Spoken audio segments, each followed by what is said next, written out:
So I want to share with you the story of evolution. And as you can see, this evolution, unsurprisingly, starts at sea. See, this is me. And I just started out my master's degree in marine ecology. And I went out to the Red Sea to do some fish sampling. And when I was there, I was completely overwhelmed by the beauty of the coral reef, with all these beautiful shapes, colors, and really nice-looking fish. But when I was done sampling and looking at all these crazy fish, and it was time for me to go in and fill in the data, I was welcomed by this: ugly, unintuitive, hard to navigate Microsoft Access forms. And this is the starting point for our journey. This journey is a walkthrough of how I moved from using Microsoft Access to using Google Sheets and using R to do our own lab custom-made database. And I hope that whether you're using Microsoft Access now or Google Sheets or any of these different alternatives for making data forms, you will find some lessons that I've learned, something that you could use in your workflow. So the first step in this walkthrough was to understand our needs. And to understand our needs, I just have to say a few words about how exactly we operate. So we are, as I said, a marine ecology lab, and we are going using scuba diving to do some underwater surveys. So we go out there, as you can see here, with water-resistant piece of paper and a pencil, and we just do some records of the fish species and their abundance when we are underwater. So why did we need Microsoft Access to do that? So first, we know we needed a big data set. So as you can see from these photos, these are taken several years apart. We are doing this for a long time. And we have no intention of stopping anytime soon. And you can see why. Another thing, we need for our database, we need a strict form of data validation. Because this fella, their name is Pomacanthus imperator, and if you don't write that exactly as the bottom row, you're going to have a lot of problems down the road. And that's true for any of the cells that we have in our data form. Most importantly, we need relational data. So our data is structured in a relational format where we have the trip, the topmost level, is mainly the location where we are diving in the world, and the date. Then we have the site, which is like more close-up of who is diving where exactly, like in the actual dive site. Then we have the transect, the underwater environmental data. So that's the visibility, the depth, the substrate. Lastly, we have the observation itself, the species of the fish and its abundance. When we used Microsoft Access, unknowingly, we made some sacrifices. So first, we had really bad user interface. So for us, it was really hard to work with Microsoft Access. I remember clicking the wrong button a few times, getting this really loud error message. It was a hell to work. At least for me, it was a hell to work. Another thing that was really detrimental to our workflow is that we couldn't figure out how to do simultaneous data entry for our needs. Sorry. So what happened is we had to actually email the database file from one person to another, and so we took turns filling in the data. So sometimes it could take more than a week until it was your turn to do so, and it was really detrimental to the quality of the data. Lastly, since we didn't build the database ourselves, it was really hard for us to make any customization needed for our needs. So for example, we are working on both the Mediterranean Sea and the Red Sea. There are completely different seas with completely different animals. We need different protocols, and for this, we need a different database. So that was also a problem. Taking into account all of these things, we set out to create our own database. So what we did was so that was our prototype now. Okay, we have this giant Google spreadsheet for an entire expedition, and every day we had someone in charge of manually creating different worksheets within the spreadsheet, different worksheets for each of the different surveyors of that day. So when I created this Google Sheet prototype, I needed to take some drastic measures so I won't have any user error. Okay, I didn't know how to do that. So my first idea was to have this really horrendous color coding.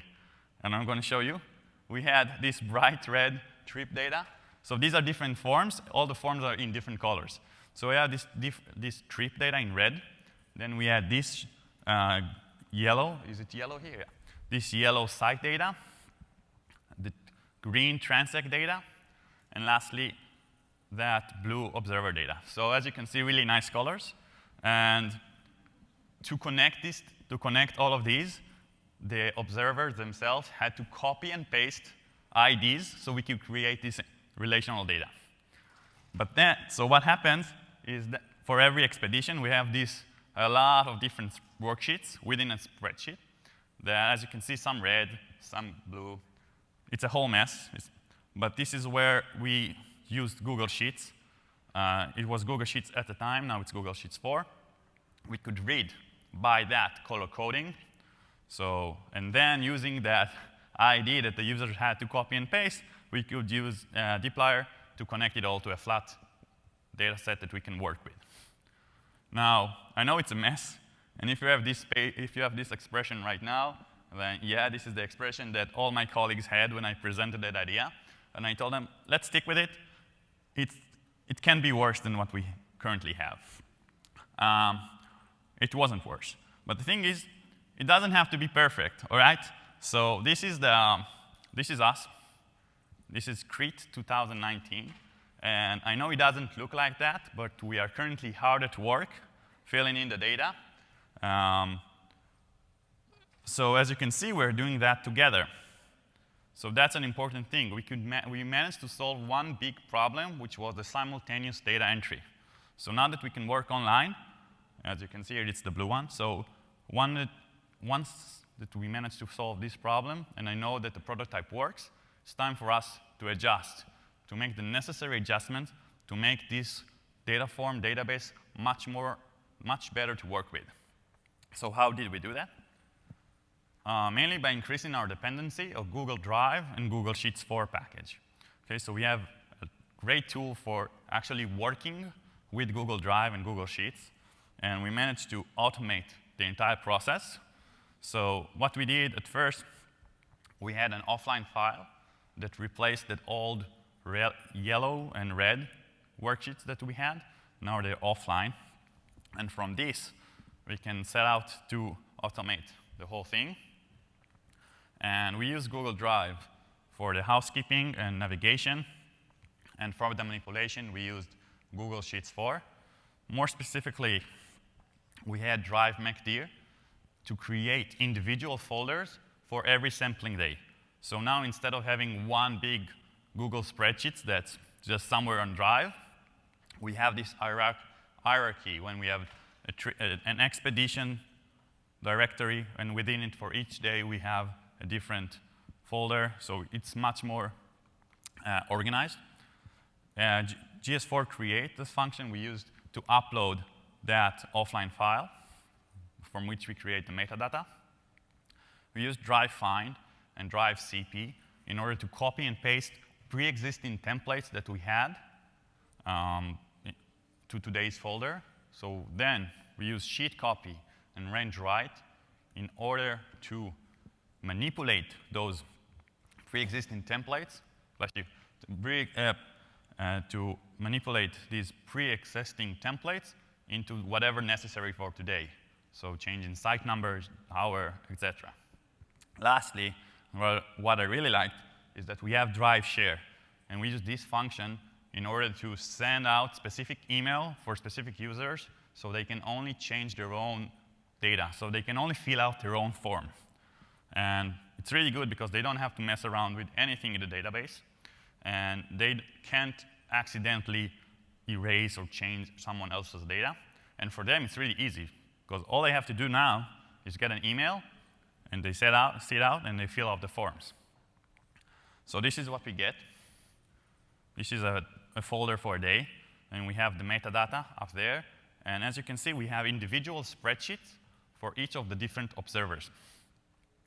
And in order to do that, I had to take some to be creative in a way. And let's zoom in into one of the spreadsheets. So first thing, as you can see, the colors are much better. They're not really bright anymore. And I wanted to have a strong connection between the environmental data and the fish data. Okay, so we're doing ecology, which is basically the relationship between a species and its environment. So we wanted to have this demonstrated in our database, in our forms. To do that, as you can see, columns A and B don't follow the same logic as column C and H, which some people would say is unorthodox, incorrect. For those of you who can't see that, A and B, each row does not represent an observation. It is a long format. But once you realize that you can go from this long format into a wide format fairly easily using the tidyverse, then it opens up a whole world of possibilities for you. For example,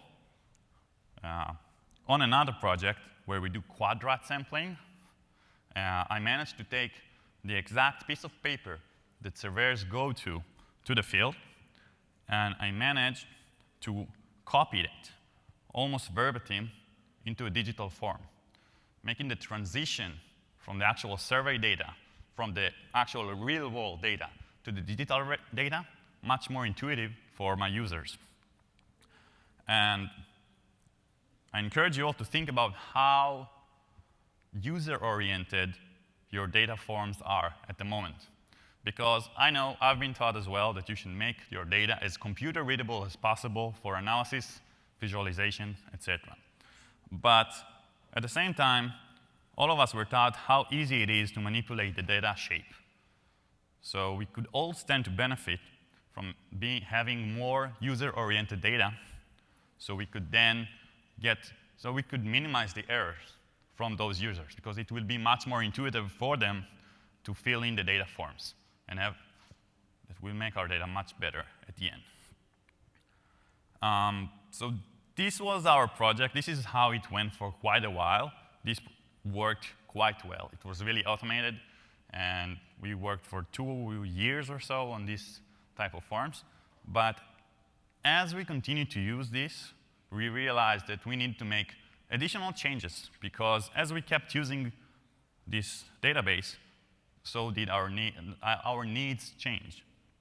So we realized that having an offline file was creating a bottleneck, because we needed to have someone who knows exactly how to type in the specific observer's name and all kinds of stuff. Then we decided to put that on the cloud as well. And then using the Google Sheets GS4 browse function, we can open up the browser directly from RStudio, and then it opens up something like that. Sorry. And then you just fill in with data validation. You fill in who are the observers for today. So as you can see, I took this opportunity to thank all my colleagues here, and my collaborators, whose feedback was really what drove this thing forward. So while I did the coding and I presented the idea and everything, their feedback is what drove this thing forward. If it wasn't for them, we would still be stuck in that ugly color phase, honestly. So thanks for that. Another thing, since we built this thing from the ground up, now it's really easy for us to make adjustments whenever we need. So for example, let's say we have another project now. We just have a template, change a few lines of code. Not even change, we just add a few lines of code. And we now have a whole new database for another project, really easy to work with. So basically, we can do whatever we want using Google Sheets 4 and RStudio. And now it's even more automated in a sense that you just run one line of code. For example, here you select what kind of projects are you working on, fill in the data, like the actual observer data, and just here, as you can see here also, you just confirm that it's correct, and then R does everything for you. You can take a few minutes, make some coffee, and then you spend the afternoon filling data with your friends together and colleagues. So this is us enjoying filling data. As you can see, we really like our job.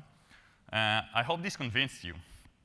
on the power of using R right from the start of the data manipulation stage. I mean, right from we're actually getting the data.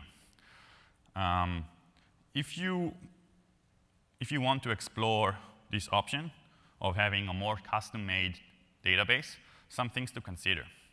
So the first thing, consider what exactly do you need out of your database. Okay, think about whether you are currently meeting your needs, or are you simply overkilling your needs with what you are doing right now. And in order to meet those needs, don't be afraid to be creative. Right? If you need a triangular shaped pyramid data, you can do it. Okay? Don't be afraid to pursue the type of data that you want. Lastly, pay attention to whatever your users' feedback is, and make sure to keep moving forward with whatever project you are currently working on. And if you want to see how we keep moving this project forward, or you're interested in the code, try to replicate this for your own needs, then you can go to our GitHub page, and I'll make sure to upload this slide as well to GitHub. And if you have any questions, I'm free. I'm willing to help. And thank you for listening.